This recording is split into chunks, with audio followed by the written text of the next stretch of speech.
Olá, seja bem-vindo aqui ao canal Escrituras Expostas, onde postarei conteúdos bíblicos para enriquecer mais a sua fé em Cristo Jesus. O tema do vídeo é relatando os acontecimentos escritos no livro de Levítico, dando continuidade aos acontecimentos descritos em Gênesis e descrito também em Êxodo, que eu já trouxe o vídeo aí no canal. É só você dar uma pesquisada. Inclusive eu fiz até uma playlist para que você possa ver tranquilamente uma após outra, em sequência.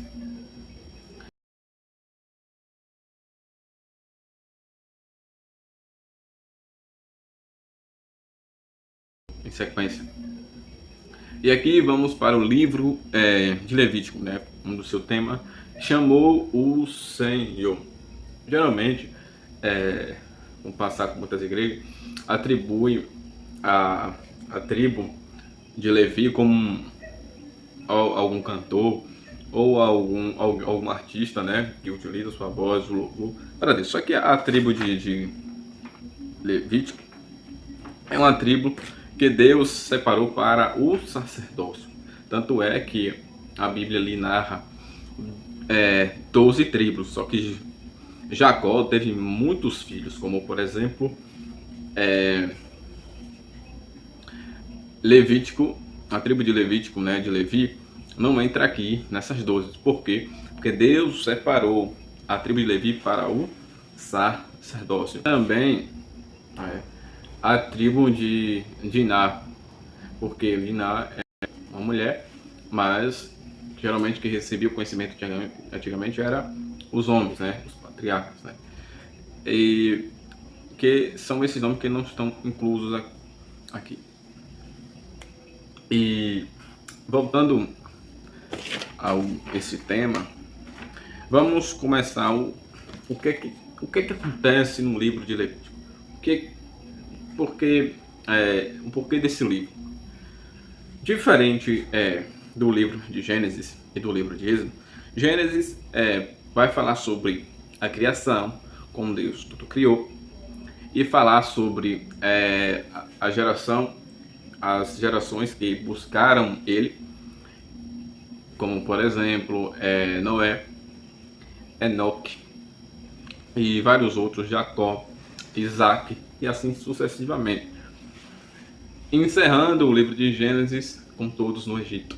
Já em Êxodo já é a saída deste povo que não foi reconhecido, não reconheceu José como um governador e acabou oprimindo o povo, sendo escravizando por mais de 400 anos.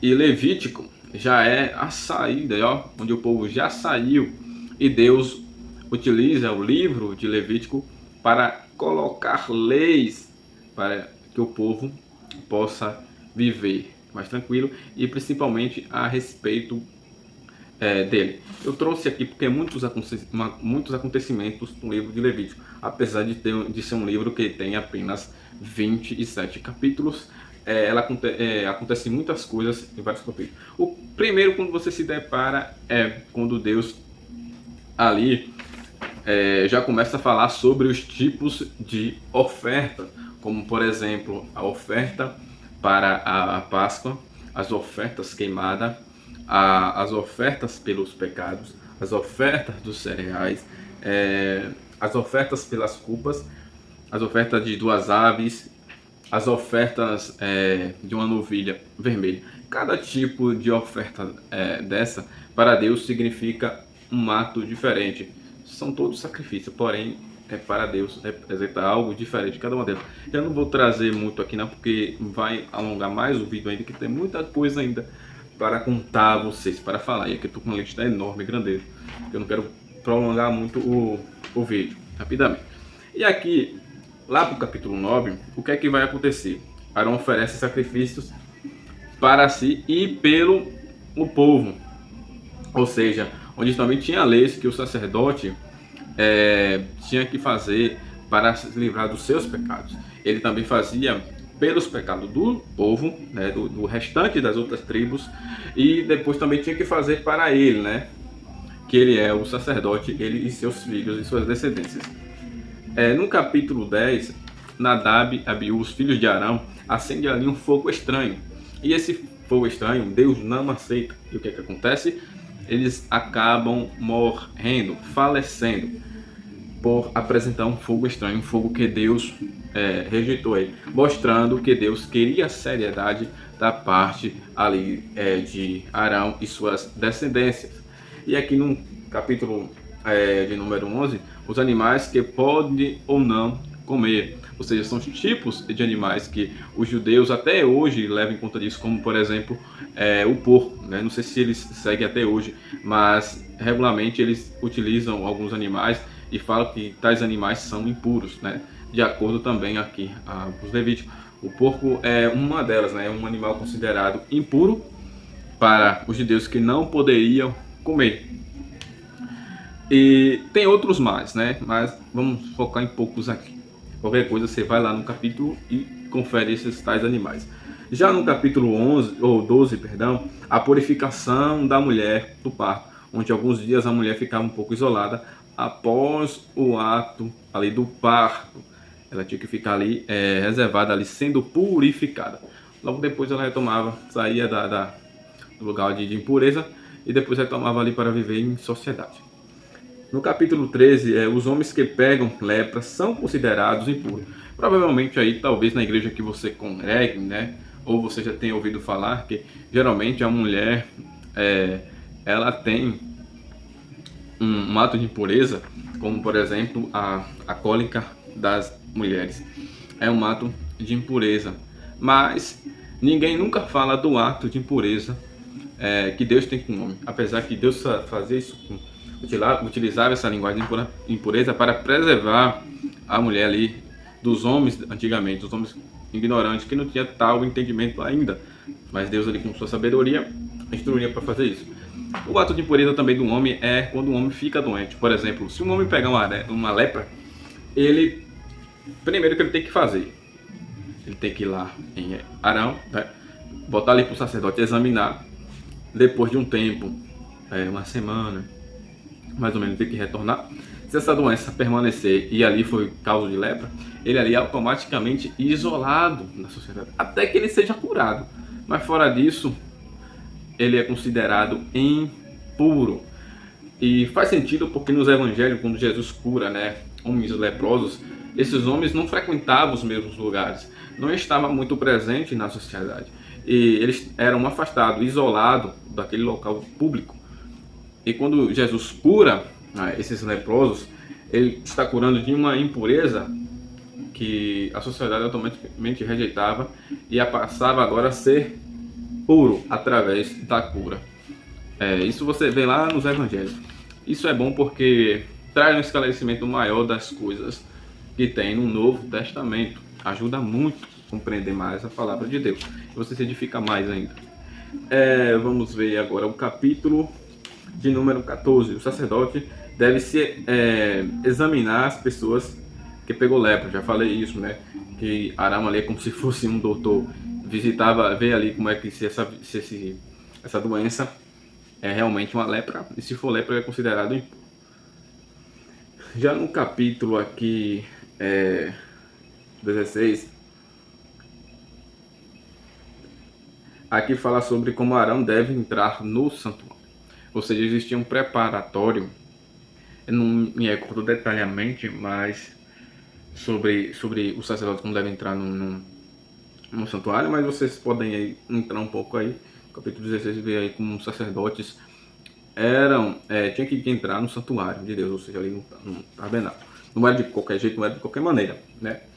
Você lembrando que o sacerdote tinha a veste sacerdotal, o peitoral, o colete, né? O peitoral vem com aquelas pedras, né? Umas pequenas pedras, 12 pedras para ser mais específico, representando cada tribo.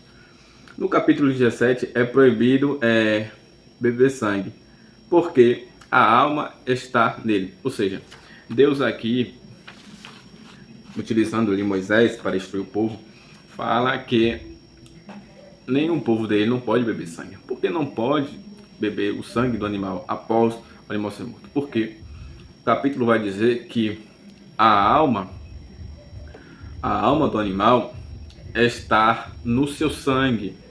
Então, por isso que Deus proíbe, né, a bebida do sangue, né? É como se fosse a bebida da alma. No capítulo 18, né, aparece 3 versos, né, 3 versículos sobre os diversos tipos de nudez que não se deve fazer. O que são esses 13 tipos de nudez, né? Provavelmente falando da área moral como eu não consigo me recordar de todas, né? Mas tem 3 versículos que falam muito sobre isso, como por exemplo, o filho não pode ver a nudez da mãe, nem a do pai, ou ter qualquer relação com ambos. Não, o pai não pode ter relação com seu filho ou mãe, não pode ter essa nudez. E também da sua, mesmo que a esposa de seu pai não for sua mãe, também você não pode ver ali a nudez ali de seu pai, e ambos ali. São várias ali questões morais ali que são tratadas. Vale a pena você verificar. Isso trata muito por como a sociedade deveria se comportar, inclusive diante de Deus e diante deles mesmos, né? Como eles devem viver, para que não acontecesse muitas badernas. Deus ali quis pôr respeito, quis ter um senso moral. E no capítulo 19 é ilustrado que não se deve amaldiçoar ao surdo e nem tropeço diante do cego, mas deve temer a Deus. Isso é importante. Isso acontece quando Deus dá muitas instruções, né, ao povo. E uma delas é que não deve amaldiçoar os surdos. E não deve colocar tropeço no cego, mas deve temer a Deus. Por que isso? Interessante que até mesmo nesse tempo, né, nesse tempo de ignorância, Deus botava respeito até mesmo aquelas pessoas que tinham uma certa deficiência, seja ela visual, auditiva, né, para que as pessoas não amaldiçoassem. Isso você vê mesmo, por exemplo, nos evangelhos. Jesus mesmo disse que ele é ungido para pregar aos pobres, para pregar para os necessitados. Por isso que ele chega no Novo Testamento, nos evangelhos, cura o cego, os surdos, né, os leprosos, os paralíticos, né, quase que eu não consigo pronunciar a palavra, os paralíticos e tantos outros que eram desprezados pela sociedade. E Deus aqui manda temer a ele, para que não acontecesse tal situação. Porque a Bíblia é muito rica, gente, em detalhes. Quando eu vi essa passagem no capítulo 19, eu me regozijei, porque apesar que tinha um tempo atrás que essas pessoas eram consideradas umas pessoas demoníacas ou que sofreram alguma punição divina, uma punição severa. E Deus aqui impõe respeito sobre essas pessoas que têm certo tipo de deficiência. A Bíblia é extraordinária. Já no capítulo aqui 20, fala assim: as consequências para aqueles que amaldiçoar sua mãe ou seu pai e deitar com um animal, certamente morrerá. Ou seja, Deus aqui fala sobre a importância de respeitar, de dar honra ao seu pai e à sua mãe. E qual é o benefício para isso? Geralmente, né, lá no livro de Efésios, fala um pouco sobre isso. E a recompensa é que tal pessoa que honra seu pai e sua mãe, que vai viver muito pela terra. E aqui a sentença é a seguinte: se você não honrar seu pai ou sua mãe, certamente você vai morrer. Você morrerá. Ou seja, você não tem a bênção de Deus se você não honrar seu pai e sua mãe. E outro também, sentença aqui também que é ilustrado nesse capítulo 20, a relação entre animais que não poderiam ocorrer. Várias coisas que poderiam acontecer. E uma delas é você se deitar com animais. Certamente você vai morrer. A sentença de Deus era essa. Para que haja temor, né? Utilizava aqui a morte, né? Para que houvesse o temor diante ali da sociedade e diante de todo o povo, para que respeitasse os mandamentos e as instruções que Deus está dando. Capítulo 21. A lei sobre o sacerdote, os tipos de coisas que não se deve fazer. Exemplo: tocar ou encostar em um morto. Capítulo 21.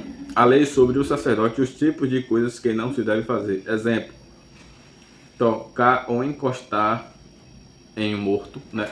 Tinha muitos requisitos que o sacerdote não poderia fazer.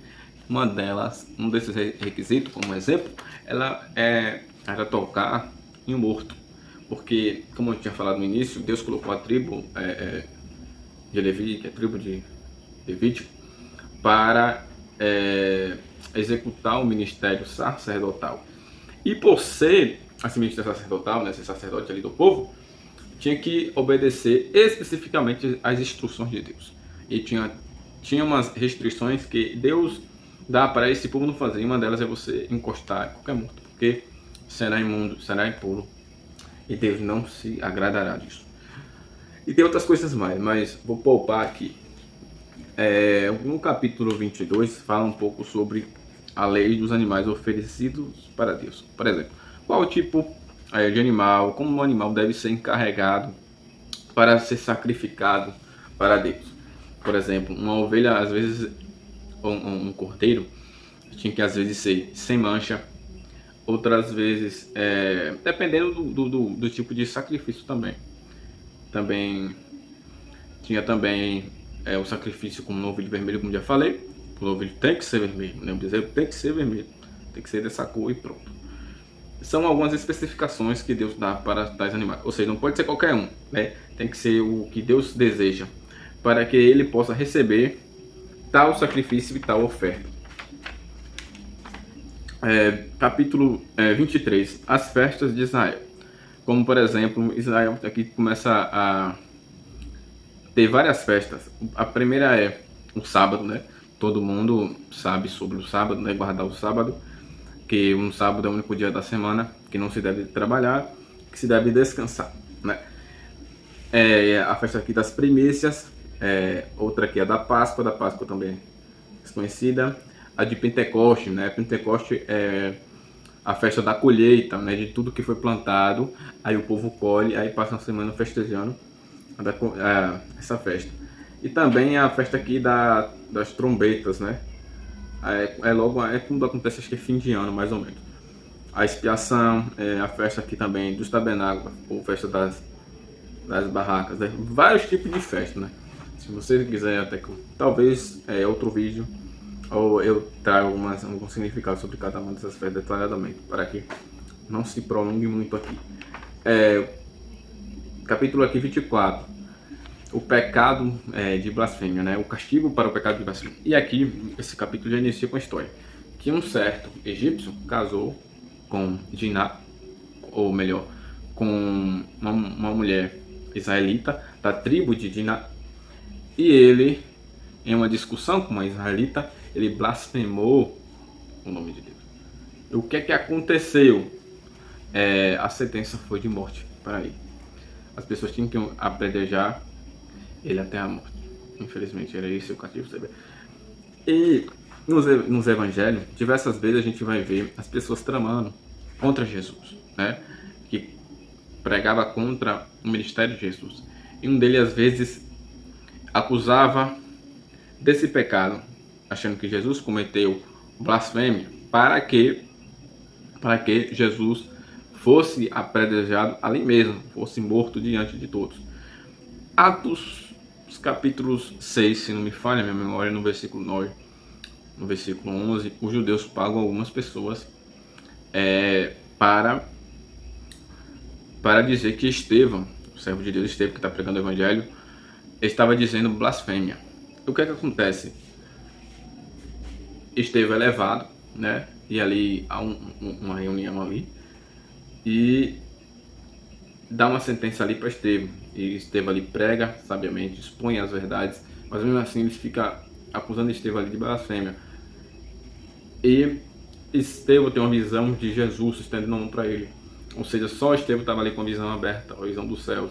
E eles gritaram blasfêmia e começaram a apedrejar até a morte. 25, capítulo 25. Um ano de jubileu. O nome é estranho. O que é que tem nesse ano? Esse ano, ano de jubileu, Talvez você nunca tenha ouvido falar nem mesmo na igreja, eu mesmo nunca ouvi falar esse ano na igreja. Mas, após ler este livro, estou entendendo o que é esse ano e o porquê que ele existe. Esse ano, esse período do jubileu, ocorre de 7 em 7 anos. O que isso quer dizer? No período da semeadura, as pessoas costumam semear muito, né, para colher muito, todos os anos assim. Só que Deus estabeleceu esse ano aqui, um ano do jubileu. O que quer dizer esse ano? 6 anos seguidos, Israel, seu povo, iriam semear sobre a terra, iriam colher, desfrutar tudo que tem dela. 6 anos seguidos. Quando chegar no 7º ano, Israel não vai mais semear, não vai mais também colher. Ou melhor, esse colher vai ser do que nasceu ali mesmo, sem semear. Era um período que descansava a terra, descansava o solo, para aproveitar melhor nos próximos anos. Então, de 7 em 7 anos, né, no 7º ano, era um período de descanso para a terra, para o solo.